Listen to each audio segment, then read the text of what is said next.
우리 성경 말씀은 저와 여러분이 영원히 존재하도록 지음받은 사람들이라고 말씀합니다. 그리고 그 영생, 이터니티에 비해서 이 땅의 삶은 사는 삶, 80, 90, 100세 이것은 너무 짧기 때문에 우리 지금의 삶이 영생을 위한 준비 과정이라는 것을 잘 기억하도록 하나님이 말씀하십니다. 하나님께서 우리를 향한 여러 가지 목적을 가지고 있는데 그것을 크게 우리 신앙생활과 연결해서 정리하면 5가지 목적이 있습니다. 하나님께 예배드리는 삶을 살도록 하고 또 주 안에서 예수 그리스도를 중심으로 교제하는 삶, 그 다음에 믿음 안에서 성장하는 삶을 주님이 기뻐 원하십니다. 또 다른 사람을 serve하는 섬김의 삶을 원하시고요. 또 복음을 다른 사람의 증거하고 인생의 귀한 목적을 다른 사람들의 증거하는 일을 하도록 원하십니다. 그런데 이와 같은 하나님 우리를 향하신 목적은 우리끼리만, 나 혼자만 이룰 수 있는 것이 아닙니다. 하나님이 우리에게 베푸신 목적은 하나님의 가족, 특별히 공동체 생활, 교회 안에서 이루어지도록 하나님께서 우리에게 준비시켰습니다. 그래서 이 공동체를 세우는 40일, 40 Days of Community라고 하는 캠페인을 통해서 우리가 이 세상에 왜 존재하는가, 우리가 왜 예수 믿고 바로 하늘 날아가지 않고 이 땅에 살게 하시는가, 왜 선한 목자 교회로 함께 모이게 하시는가를 함께 생각해 보려고 합니다. 태초부터 하나님은 혼자 사는 것 기뻐하지 않으셨습니다. 함께 관계를 맺으며 살도록 하셨습니다. 그래서 세운 것이 결혼과 교회라는 제도입니다. 근데 아쉽게도 결혼은 이 땅에 사는 동안만 존재합니다. 결혼이 영원히 존재하면 좋겠는데 천국에는 남녀가 결혼하는 일이 없습니다. 그러나 하나님의 가족은 영원하다고 말씀합니다. 그래서 고린도전서 12장 27절 오늘 읽은 말씀, 여러분은 그리스도의 몸이요 따로따로는 지체들입니다. 여러분, 나 혼자는 그리스도의 몸이 아닙니다. 여러분 각자가 그리스도의 몸이 안 됩니다. 다만 함께 있을 때, 여러 사람이 함께 있을 때 그리스도의 몸입니다. 그래서 그리스도의 몸은 공동체를 통해서만 일어나는 일입니다. 그리고 그리스도의 몸을 통하지 않고는 하나님의 목적들을 이룰 재간이 없습니다. 그래서 함께 읽은 로마서 12장 5절 말씀, 이와 같이 우리도 여럿이지만 그리스도 안에서 한 몸을 이루고 있고 각 사람은 서로 지체가 됩니다 말씀합니다. 다른 사람의 도움이 없으면 할 수 없는 일이 너무나 많습니다. 이 공동체를 세우는 40이라고 하는 캠페인을 통해서 우리는 함께하면 얼마나 풍성해지는지를 함께 경험하고 배우려고 합니다. 그 중에 대표적인 경험 하나가 우리 교회가 롤랜하이츠에서 이곳 티노힐스로 이사온 경험입니다. 이 자리에 계신 여러분 한 분 한 분이 다 힘을 합했기 때문에 가능하고 힘이 났던 겁니다. 이 사진은 작년 7월에 40주년을 맞아서 롤랜하이츠에서 함께 예배드렸던 장면입니다. 그리고 작년 10월 4일 이곳 예배당으로 처음 옮겨서 첫 예배를 드릴 때 거의 대부분이 함께 하셨기 때문에 우리가 힘이 났고 기뻐하고 감사하고 감격했습니다. 그날 우리 2세들도 소그룹으로 우리 3층에서 함께 카페리아에서 모이고요. 또 우리 각 교육부서들도 자기네 방에서 열심으로 예배를 드렸습니다. 그리고 2층에서 내려다본 사진의 모습인데요. 2주 전에 우리 교육부의 학생들이 지금 설교단 뒤에 있는 우리 데크 에어리아, 십자가가 있는 그곳으로 전부 모여서 기념사진을 찍었습니다. 얼마나 아름다운 사진인지 모릅니다. 저 지난번에 설명드린 것처럼 십자가를 꽂고 이 인랜드 엠파이어 지역을 향해서 구원의 생명의 방주가 진군하는 모습을 상징하는 그 자리에서 우리 자녀들이 함께 했고요. 지난 주간에 우리 자녀들과 연합 예배를 드렸는데 우리 친교실에서 끝나고 다세대 간에 간단한 게임을 했어요. 가위바위보, 락, 시저, 페이퍼 게임을 했는데요. 얼마나 즐겁게 했는지 모릅니다. 그 친교실에서 온통 같이 자녀들과 어울려서 아름다운 시간을 보냈습니다. 같이 하기 때문에 기뻐하고 같이 하기 때문에 힘이 나는 그런 시간이었습니다. 이제 우리는 이 40일간의 캠페인을 통해서 주일 예배를 통해서는 빌립보서의 말씀을 듣고 여러분이 함께 이 책을 통해서는 성경에 나오는 서로라고 하는 구절, 서로 사랑하고 서로 기도하고 서로 돕고 이런 것들이 무슨 뜻인가를 함께 묵상하게 될 겁니다. 그리고 소그룹에서는 이 함께 책을 통해서 고린도전서 13장의 내용을 같이 나누고 정말 사랑하는 것이 무엇인지를 함께 배우려고 합니다. 그런데 왜 우리가 이런 것들을 배워야 합니까? 인생의 가장 중요한 과제는요, 돈을 많이 벌고 높은 지위에 있고 많은 것을 누리는 게 아닙니다. 인생의 가장 중요한 과업 가운데 하나는 다른 사람을 어떻게 사랑할지를 배우는 겁니다. 그래서 하나님께서는 우리의 삶의 여정을 통해서 사랑하는 법을 이 세상에 있으면서 배우기를 간절히 원합니다. 우리 교회 이 40일 동안에 캠페인에 두 가지 목표가 있는데 하나는 사랑으로 우리 교회 내 공동체 깊이를 더하는 일입니다. 또 다른 하나는 사랑으로 지역 공동체에 다가가는 일입니다. 그래서 간단하지만 우리 온 교회가 함께 앉을 수 있는 미션 프로젝트를 같이 준비했는데 그 비디오를 잠깐 보도록 하겠습니다.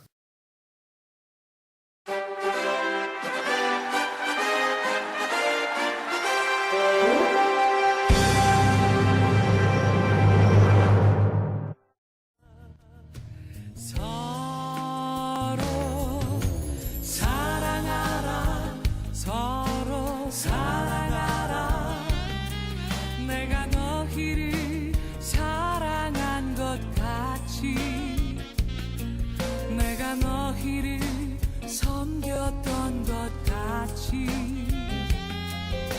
서로 사랑하라 서로 사랑하라 서로 사랑하라 비로소 모든 사람이 너희가 내 제자인 줄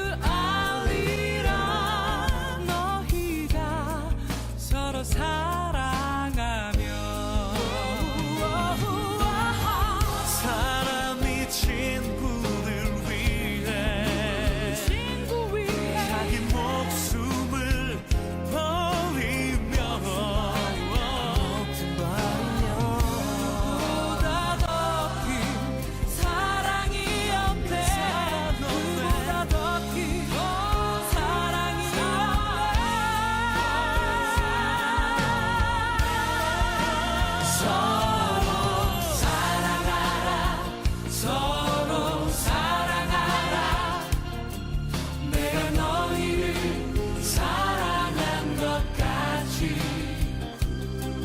내가 너희를 섬겼던 것 같이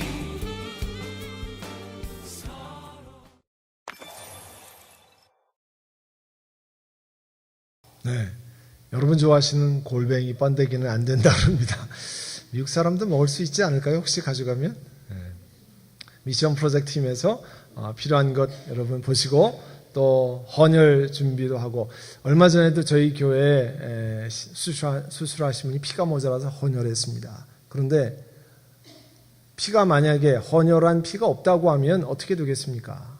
여러분 같이 신청해서 그 날짜를 나중에 알려드릴 테니까 그런 일에 참여하시길 바랍니다. 우리는 혼자 사는 것이 아니라 왜 서로를 필요로 하는지 성경은 그 이유를 크게 5가지로 설명하고 있습니다. 첫 번째로 함께 교제하면 풍성해지기 때문에 그렇습니다. 예루살렘의 초대교회는 함께 지내고 모든 것을 같이 나누어 썼다고 그랬습니다. 나 혼자 그냥 편하게 받아받지 않고 그냥 혼자 교회 왔다 갔다 하면 참 좋겠다 생각하시지만 유감스럽게도 교회 등록하는 것 자체로 그리스도의 몸에 깊은 교제가 일어나지 않습니다. 평생을 교회에 출석하면서도 진정으로 깊이 있는 그런 의미 있는 관계를 교제하지 않으면 경험하지 못할 수 있습니다. 영혼 깊은 곳에서 나오는 관계가 무엇을 의미하는지 놓칠 수 있습니다. 우리 그리스도인들은 그래서 교회 안에서 스몰 그룹에서 함께 사는 법을 배워야 합니다. 그런데 교제는 이 펠로십에는 4가지 이렇게 단계가 있는데요. 우리는 제일 쉬운 첫 번째 단계에 머무는 경향이 있어요. 만나서 식사하고 차 마시고 잘 있냐 안부 묻고, 이거는요 누구든지 하기를 원하는 거예요. 부담 없이 차 마시고 밥 먹고, 근데 이것으로 끝나는 경향이 너무나 많이 있습니다. 만일 그리스도 안에서 교회 안에서 다른 사람들과 만나서 야구 얘기, 축구 얘기, 날씨 얘기 이런 얘기하고 살림살이 얘기만 하다 끝나면 정말 예수 그리스도께서 성경에서 가르치시는 깊은 교제를 제대로 경험하지 못하는 겁니다. 그래서 이거보다 더 다음 단계로 나아가야 되는데 그것은 함께 배우는 거예요. 소그룹에서 하나님 말씀을 함께 배우는 겁니다. 사도행전 17장 11절에 보면 베레아 사람들의 이야기가 나와요. 베레아의 유대 사람들은 아주 기꺼이 말씀을 받아들이고 그것이 사실인지 알아보려고 날마다 성경을 상고했다, 찾아보았다. 사도행전 17장 11절의 말씀입니다. 또 그것뿐만 아니라 더 다음 단계로 나아가려면 함께 섬기는 것을 배워야 합니다. 이것은 우리가 하나님 가족으로서 함께 무엇인가를 함께 섬기며 하는 것을 의미해요. 서로 돕고 서로 사랑하고 아까 미션 프로젝트처럼 함께 하는 것을, 섬기는 것을 이야기합니다. 고린도전서 3장 9절에 우리는 하나님의 동역자요 여러분은 하나님의 밭이고 하나님의 건물입니다. 하나님은 우리 모두가 함께 사귀고 배우고 서로 섬기기를 원합니다. 그것뿐만 아니라 교제의 더 높은 단계는 함께 고난을 나누는 겁니다. 여러분, 우리가 교단 변경을 통과해서 고난을 함께 나누면서 훨씬 옛날보다 결속력이 탄탄해졌습니다. 어려운 일을 함께 가고 손잡고 함께 가자고 하는 마음이 깊어졌습니다. 고난을 나누는 시간이 있었기 때문에 그렇습니다. 빌립보서 3장 10절에 사도 바울이 이렇게 말씀합니다. 내가 바라는 것은 그리스도를 알고 그분의 부활의 능력을 깨닫고 그분의 고난에 동참하고 그뿐만 아니라 그분의 죽으심을 본받는 것입니다. 말씀하고 있어요. 여러분, 구역 안에, 선교 안에, 교회 안에 고난 중에 있는 사람이 소그룹 안에 있으면 살피시기를 바랍니다. 그를 위해서 기도하시기를 바랍니다. 그 이야기를 듣고 함께 애통하시기를 바랍니다. 그러면 세상이 이해할 수 없는 깊은 인티머시, 이런 친밀감을 경험하게 됩니다. 그래서 이 진실로 고난을 나누면서 사랑하는 방법을 배워가는 거예요. 함께 교제하면 우리 삶이 better together, 풍성해집니다. 두 번째로 왜 서로가 필요하고 왜 공동체가 필요하냐면 함께 예배드리면 풍성해집니다. 레위기 23장 3절에 안식일에 관해서 이렇게 말씀하고 있어요. 엿새 동안은 일을 하여라. 그러나 일의 날은 반드시 쉬어야 하는 안식일이다.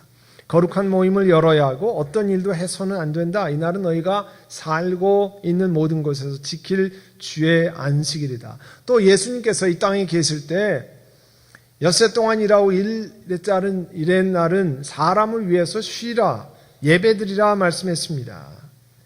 우리를 지치지 않고 이 땅을 살아갈 수 있도록 하나님 회복시키시는 계획을 말씀하셨습니다. 그래서 우리가 이렇게 주일날 예배로 함께 모여서 예배드릴 때 여러분 영적으로 육적으로 하나님 앞에 회복을 경험하는 겁니다.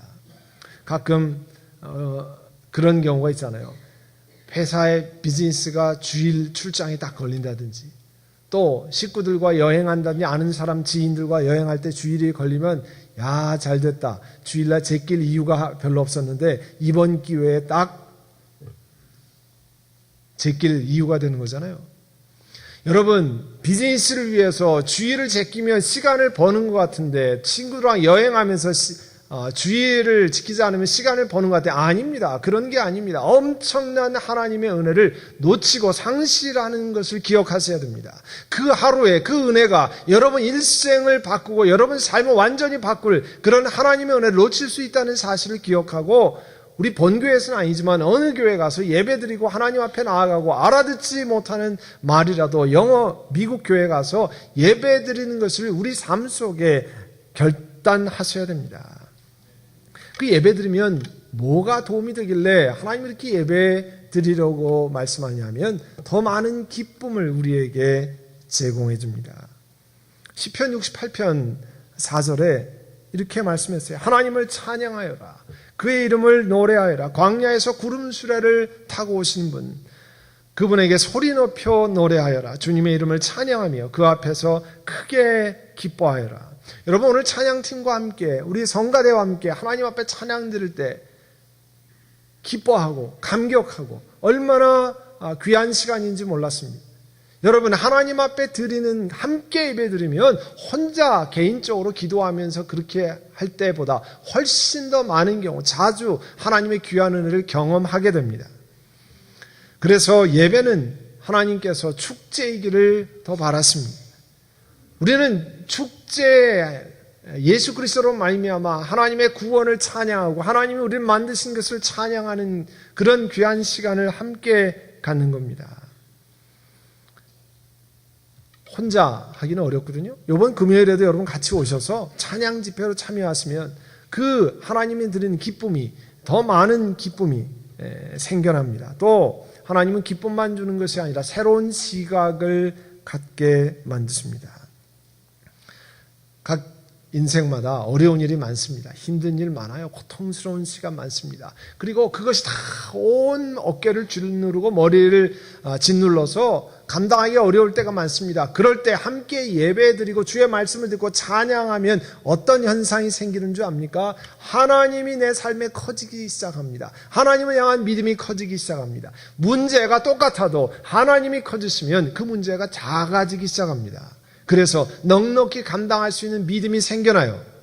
그게 예배 드릴 때 갖는 유익입니다. 과거에는 온갖 문제만 나를 짓눌렀는데 예배 드리면서 하나님 말씀을 들으면서 하나님이 나를 지키시고 하나님이 함께 하신다고 하는 새로운 시각을 갖게 됩니다. 시편 73편 16절 17절에 다윗이 이렇게 고백합니다. 내가 이 얽힌 문제를 풀어보려고 깊이 생각해 보았으나 그것은 내가 풀기에는 너무나 어려운 문제였습니다. 그러나 마침내 하나님의 성소에 들어가서야, 하나님 앞에 임재한 곳에 들어가서야 악한 자들의 종말이 어떻게 되리라는 것을 깨닫게 되었습니다. 그전에는 악한 자들 때문에 너무 실망했는데 하나님의 임재하신 곳에 들어가서 마지막 종말을 경험하고 깨닫고 하나님 앞에 시각이 달라졌다는 거예요. 예배 드리기 전엔 결코 경험할 수 없었던 하나님의 임재와 하나님의 놀라우신 경험을 예배를 통해서 하기 때문에, 시각을 넓혀주기 때문에 여러분 함께 예배 드리면 여러분 삶이 풍성해집니다.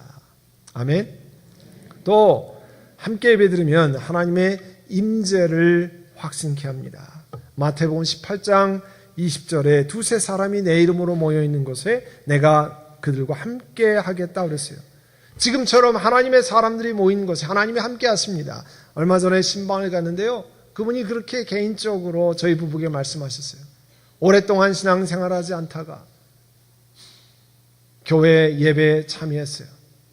그리고 그 예배 시간에 하나님이 흐르는 눈물을 자기에게 주셨다는 거예요. 왜 그렇습니까? 하나님의 임재를 경험하는 것 아닙니까? 하나님을 만나는 경험을 하는 거 아니에요? 여러분 예배 드리면 하나님의 임재를 경험케 만듭니다.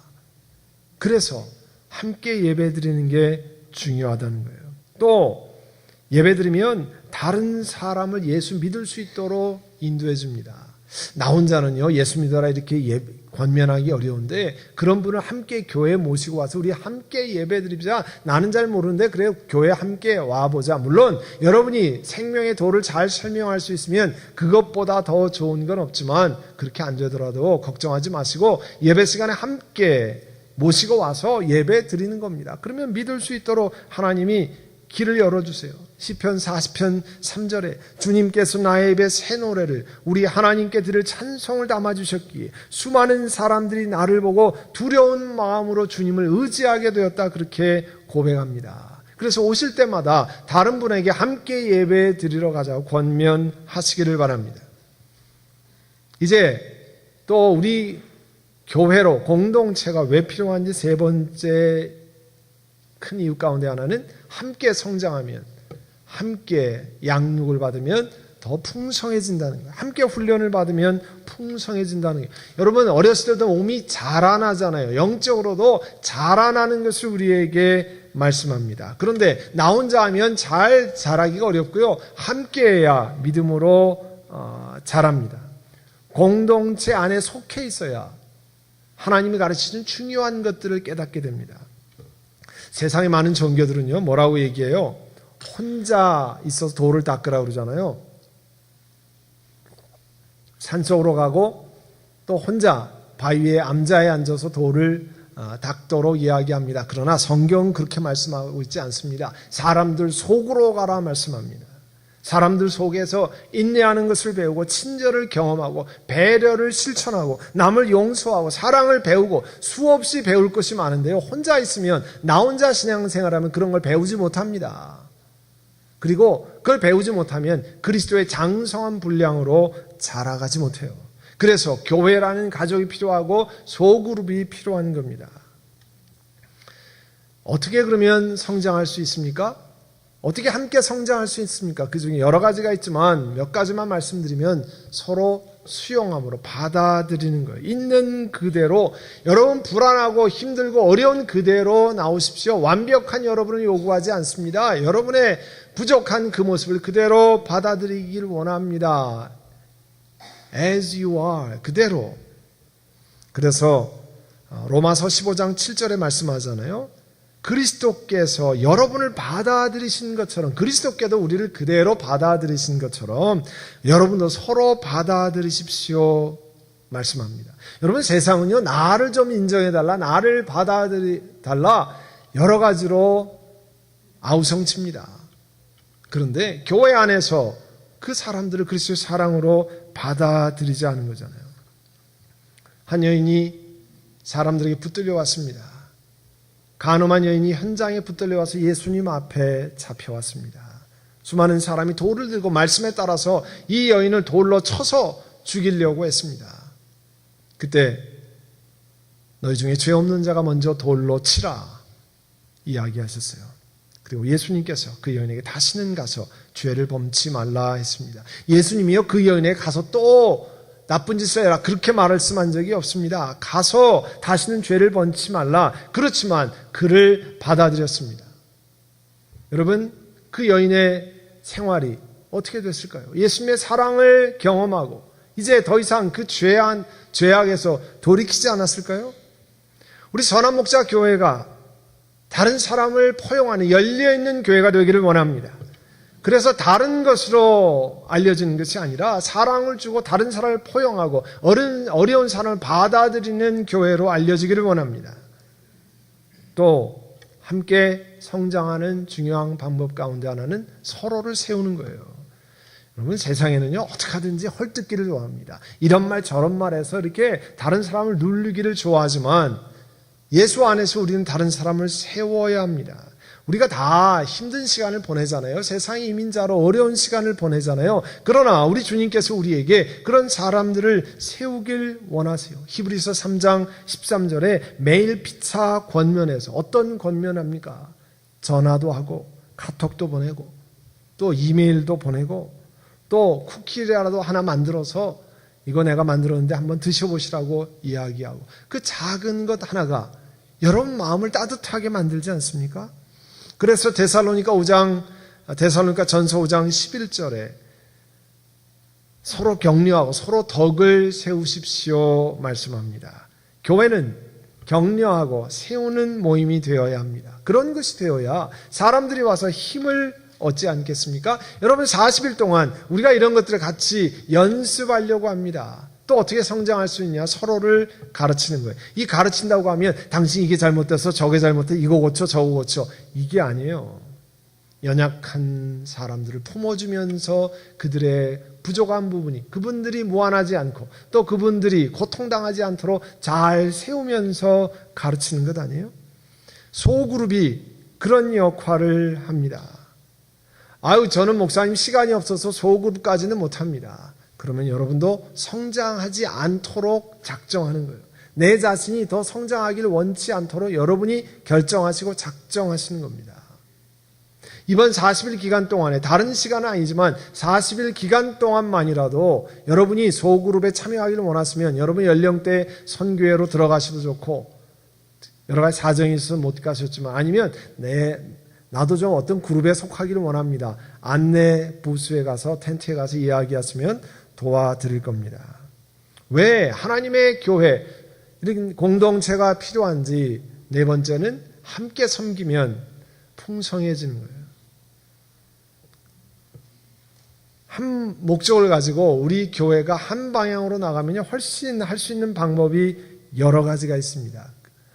저희 교회도 여러 가지 일을 같이 하는데 혼자 하면 어렵지만 같이 하면 훨씬 기쁨과 은혜 속에 할 수 있는데요. 그 중에 어떻게 서로를 섬길 수 있는가? 그 중에 하나는 여러분이 가진 재능입니다. 목사님, 죄송하지만 저는 재능이 없습니다. 그러나 우리 옛말이 있잖아요. 곰도 무슨 재주가 있다고요? 곰이 무슨 재주가 있어요? 굴르는 재주가 있어요. 굴르는 것으로 큰 역할을 할 때가 있겠죠. 여러분이 가진 재주는 여러분 자신을 위한 게 아닙니다. 남을 위한 거예요. 하나님 뭐라고 말씀하냐면 communal benefit, 공동체의 유익을 위해서 하나님이 기프트를 주셨다는 거예요. 그 기프트를 나만을 위해서 사용하지 않고 다른 사람을 어떻게 섬길 수 있는가를 생각해 보셔야 합니다. 그래서 베드로전서 4장 10절에 각각 은사를 받은 대로 하나님의 각양 은혜를 받은 선한 청지같이 서로 봉사라고 그랬어요. 다른 사람을 서로 serve하라고 말씀했어요. 또 여러분 어떻게 섬길 수 있습니까? 실질적인 도움을 주는 거예요. 제가 가끔 이렇게 뵈면 병원에를 가야 되는데 라이드가 없는 분들이 있습니다. 그분들 여러분 도울 수 있습니다. 영어로 도움을 좀 받아야 되는데 이 고지서가 무슨 뜻인지 알지 못하겠는데 혹은 다른 가수의 통역이 좀 필요한데 도와줄 분이 없어요. 여러분이 그런 것 하실 수 있으면 교회 좀 알려주시기를 바랍니다. 그러면 그렇게 도와드릴 수 있습니다. 어떤 경우에는 내가 다른 건 못해도 일주일에 한 5시간은 와서 애들을 좀 봐줄 수 있습니다. 그러면 저녁에 혹은 오후에 내가 애들을 봐줄 테니까 엄마들이 아빠들이 나가서 무슨 일도 하고 또 집안일도 보고 데이트도 하고 이렇게 할 수 있습니다. 그런 프로그램이 Parents Night Out 같은 거예요. 한 저녁을 정해서 젊은 부부들이 애들 때문에 시달리는데 보낼 수 있도록 다른 분들이 도와주는 겁니다. 그건요 실질적인 도움을 주는 거예요. 그래서 갈라디아서 6장 2절에 보면 여러분은 서로 남의 짐을 져주십시오. 그렇게 하면 그리스도의 법을 사랑의 법을 성취할 수 있을 것입니다. 또 요한 3서 1장 5절에 사랑하는 이여 그대가 성도들을 더욱이 낯선 신도들을 섬기는 일은 무엇이나 충성스럽게 하고 있습니다. 여러분 가운데 다른 건 못해도 내가 우리 집은 교회에 오는 손님이나 이 지역에 오는 선교사님을 위해서 일주일이나 며칠은 내가 오픈할 수 있습니다. 여러분 큰 도움을 드리는 거예요. 그렇게 하실 수 있는 분이 있으면 사무실에 목회자들에 알려주세요. 그러면 저희들이 일일이 호텔에 모시지 않고 여러분 가정을 오픈해서 그건 굉장한 집이어야만 한다고 생각하는데 절대 그렇지 않습니다. 선교사님들이 현지에서 사역할 때 거주하는 집보다 여러분 집이 훨씬 더 좋습니다. 어떤 상황이나 그분들이 기쁘게 같이 할 수 있어요. 또 서로 섬기는 방법 가운데 하나는 있는 것을 나누는 거예요. 제가 처음에 유학 갔을 때요. 그 신학교에 미션 헤이븐이라는 곳이 있었어요. 거기 뭐냐면 그 어려운 사람들을 위해서 교회에서 한 집을 마련해 가지고요. 거기에 다 있어요. 다 쓰던 거지만 옷도 있고 베이비 크립도 있고 이 가구도 있고 다 그래서 신학생이나 어려운 선교사나 혹은 경제적으로 어려운 사람들 와서 가가지고 가져갈 수 있게 한 거예요. 그 저희 아들 성진이도 거기에서 베이비 크립 해서 지금도 그 사진이 있습니다. 그 안에서 자는 모습이. 또 애들 자전거 이런 거를 잘 고쳐가지고 모아서 다른 사람을 돕는 거, 있는 것 나누는 겁니다. 여러분 모든 삶에 필요한 것을 여러분 다 가지실 필요가 없잖아요. 여러분이 가지신 거 나는 이거를 나눌 수 있습니다. 그런 것들을 알려주시면 다른 분들이 일일이 다 사지 않고 그 돈을 절약할 수 있지 않겠습니까? 그렇게 하면 풍성해지는 거예요. 그래서 고린도후서 8장 14절에 여러분의 넉넉한 살림이 다른 사람들의 궁핍을 채워주면 그들의 삶이 넉넉해질 때 여러분의 궁핍을 채워줄 수도 있을 것입니다.